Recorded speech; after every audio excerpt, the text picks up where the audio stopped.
A paz do Senhor Jesus aos seminaristas. Vamos para mais um vídeo aula do nosso Seminário Teológico do IBBC. Estamos nesse módulo trabalhando a apostila de número 3. A matéria é a segunda da apostila, História da Igreja 2. História da Igreja 2. Nós paramos na página 81, retomamos na página de número 82, tratando do tema hierarquia eclesiástica. Os bispos das grandes cidades do Império, como Roma, Alexandria, Antioquia, Cartago e Éfeso, devido à sua importância política e econômica, adquiriram supremacia sobre os demais, em particular Roma. O bispado de Roma, com o decorrer do tempo, adquiriu certa importância e autoridade sobre os demais bispos por ter creditado a ele a linha sucessória desde Pedro. No princípio, fazendo aqui uma ressalva que essa linha sucessória que vai até Pedro não é algo historicamente documentado e comprovado, ok? No princípio do terceiro século, se desenvolveu gradualmente a ideia de classe clerical, laicos e clero. O termo clero era aplicado aos magistrados e dignatários do Império Romano. Provavelmente, desse uso popular é que se aplicou esse termo no vocabulário cristão. A admissão à ordem clerical era feita mediante ordenação para um dever especial. No começo do terceiro século, o processo da escolha de um bispo era perpetrado pelos clérigos da cidade, especialmente os presbíteros. A ordenação era feita pela imposição das mãos de pelo menos outro presbítero. A escolha dos presbíteros, diáconos e clérigos das ordens inferiores estava no controle do bispo da localidade pelo qual eles eram ordenados. Os presbíteros serviam diretamente aos bispos e serviam de assistentes no cuidado dos pobres, nas questões de ordem financeira, no apoio ao culto e na disciplina. No documento antigo do terceiro século, há registros de que na igreja em Roma, além de presbíteros e diáconos, havia uma ordem inferior de clérigos subordinados à ordem superior e era constituída de subdiáconos, acólitos, exorcistas, leitores e hostiários. Essa classe clerical constava de 1.500 pessoas que eram sustentadas por uma igreja de 3.000 membros. Os acólitos assistiam ao serviço e aos necessitados, os exorcistas tinham a missão de expulsar os maus espíritos e os leitores eram aspirantes preparados para o presbitério e os hostiários eram encarregados de introduzir os batizados às partes mais importantes da liturgia. No Oriente, ao contrário do Ocidente, havia diaconisas, cuja responsabilidade era cuidar das mulheres doentes.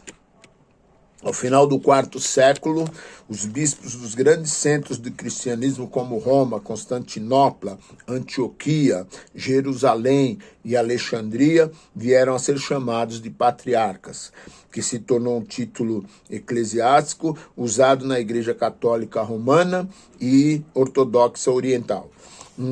Depois da divisão do Império em 395 em Oriental e Ocidental, o patriarca de Constantinopla tornou-se o cabeça da Igreja Oriental, embora não seja considerado um papa, e o patriarca de Roma, da Igreja Ocidental, se tornou papa. Página 83, a Igreja e o Estado. Primeiro tópico, relacionamento entre o Estado e a Igreja e os primeiros conflitos. O relacionamento da Igreja com o Estado, até a época de Constantino, foi muito difícil e dependia muito da simpatia e tratamento dispensado aos cristãos pelos imperadores. Esses, por sua vez, eram influenciados pela opinião popular que acusava os cristãos de ateísmo, anarquismo, dentre outras insinuações, e os tratavam com hostilidade. A princípio, com a conversão de judeus ao cristianismo, favoreceu a ideia de que o cristianismo era uma ramificação, uma seita do judaísmo. Desta forma que o Estado entendia. Mas na medida em que a conversão dos gentios aumentava, a distinção entre judaísmo e cristianismo ficava cada vez mais evidente. E o resultado disso foi que o cristianismo, que não era uma religião com proteção legal, como o judaísmo, começou a sofrer sucessivas perseguições por cerca de 2 séculos e meio. Os primeiros conflitos com o Estado aconteceram ainda na era apostólica, quando Nero era imperador, usando os cristãos como bode expiatório para encobrir suas sandices, desencadeou uma severa perseguição contra a igreja, matando milhares de cristãos, inclusive os apóstolos Paulo e Pedro. A partir daí, a igreja cresceria a custo de sangue de milhares de mártires, e a tentativa do Estado de exterminar o cristianismo do império jamais se concretizou. É importante reconhecer que a igreja teve uma relativa paz nesse período pré-igreja imperial, que foram momentos de exceção à regra da perseguição. O relacionamento da igreja com o Estado, na metade do 3º século, causaria na igreja um problema interno incomum até então. O imperador Décio, que reinou de 249 a 251,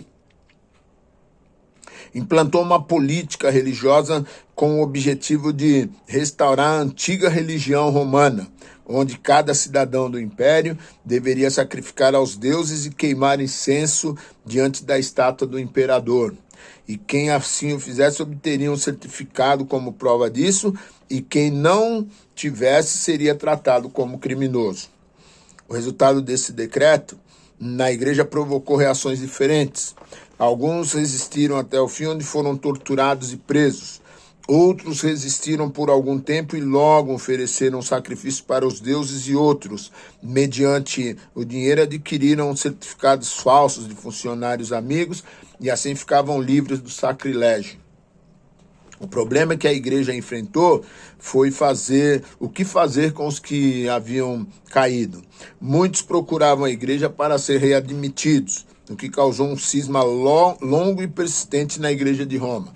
Os que haviam confessado sua fé por causa das torturas receberam o título de confessores, e eles desejavam que os arrependidos fossem admitidos imediatamente com base no arrependimento.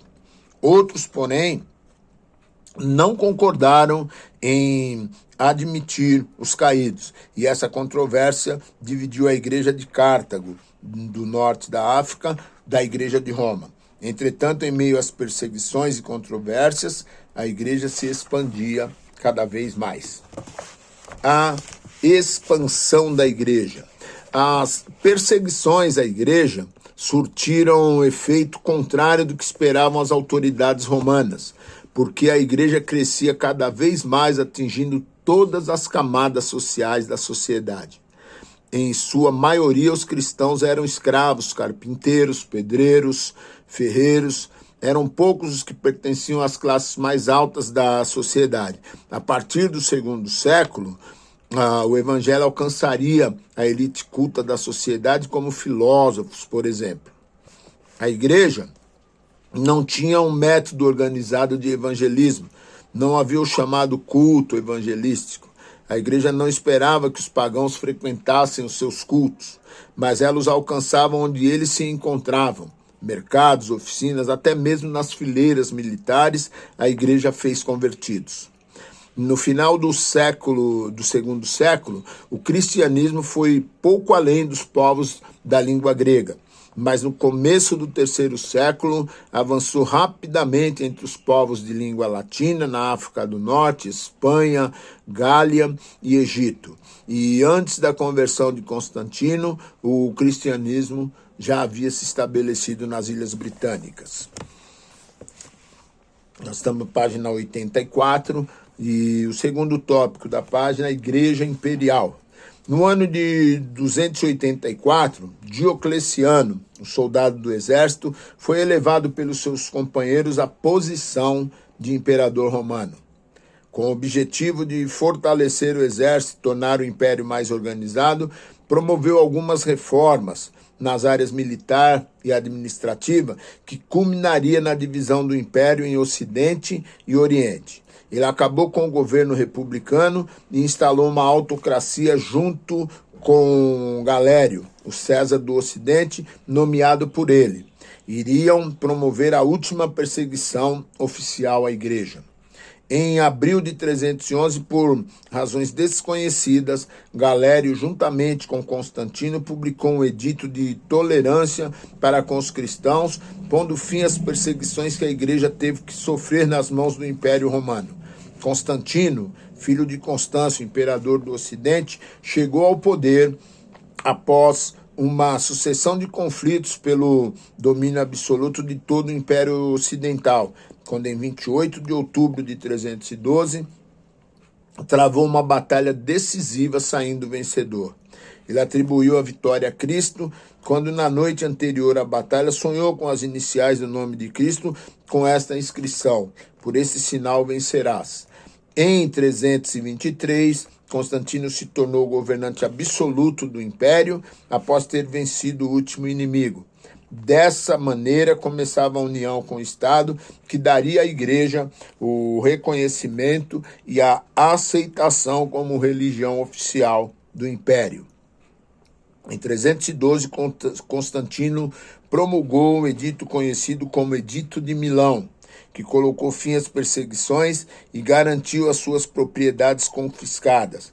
Ainda que o Edito de Milão seja considerado um marco para o fim das perseguições, o Edito de Tolerância de Galério foi mais importante. Começava assim a união Igreja e Estado.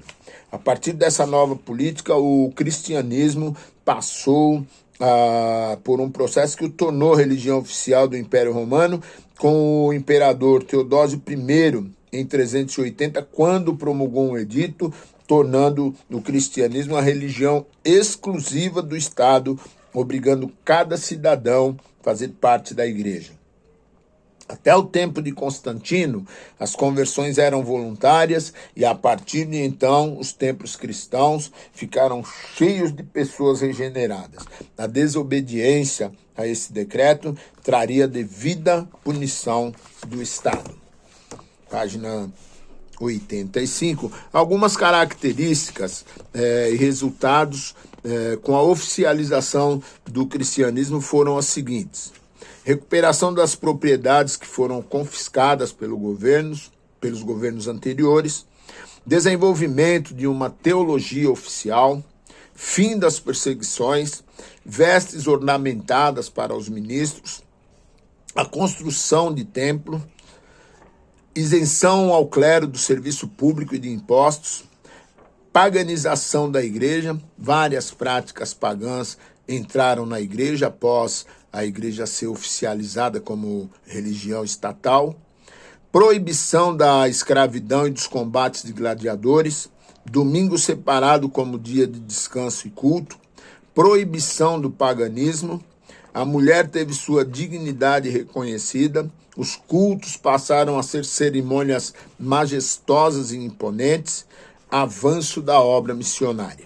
O que deveria ser uma grande conquista na igreja, na verdade, seria um enorme laço para ela, porque entrou numa fase de apostasia que descaracterizou a igreja sofredora, porém pura e fiel. As perseguições e atrocidades mudaram de lado. Os cristãos perseguidos passaram a ser os algozes, passaram a ser os perseguidores. Os pagãos passaram a ser perseguidos e mortos, e os seus templos foram derrubados pelos cristãos. A união da igreja com o Estado fez com que ela perdesse a sua identidade, e isso provocou uma reação em setores eclesiásticos principalmente porque um grande número de bárbaros, godos, vândalos, hunos, que frequentavam a igreja, levaram para ela algumas das suas práticas místicas e viram nela uma saída para a corrupção da igreja.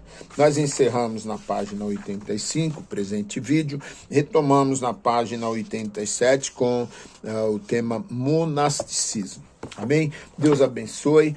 Bons estudos, façam as recapitulações. As recapitulações, elas são fundamentais para preencher as lacunas de conhecimento e, principalmente, um conteúdo considerável da matéria de prova, ela vem das recapitulações. Amém? Deus abençoe e boa aula.